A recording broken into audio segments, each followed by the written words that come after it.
What's up YouTube? Today I'll be showing you guys how to get from level 1 to level 100 in the Merchant Alliance faction. Now before I continue, I think it's important to know who the Merchant Alliance are and what the lore behind their faction is.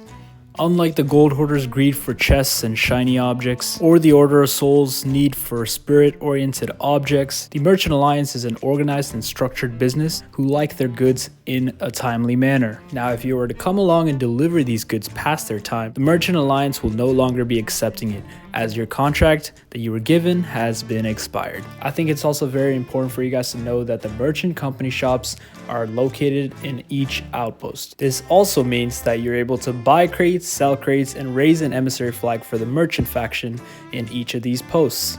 Now, moving on to how you can get to level 100 the fastest and quickest possible way. I think it is very important to buy crates as they can raise your emissary value.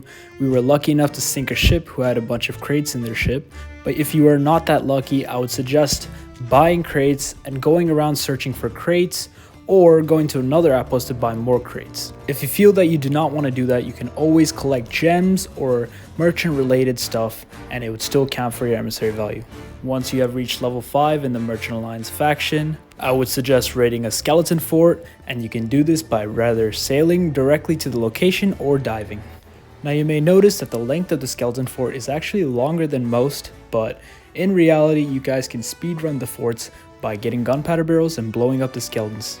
Now there are pros and cons to completing this mission. The pros being that the loot that is given to you are only related to your Merchant Alliance faction, and you are rewarded with the best loot that you could possibly achieve in the Merchant Alliance faction. You are also rewarded with 2 villainous bounty skulls and 1 stronghold skull upon completion of beating the 2 Ashen Masters and 1 final boss. But of course, every nice thing has to come with an ugly, disgusting, hideous pop. In other words, the cons could be that an enemy ship could attack you during the completion of your fort, or the boss may kill you repeatedly. But if you're successful, you actually make around 50 to 100k per fort. That means during community weekend, you actually make 1.5 times that or double that depending on the community weekend's booster.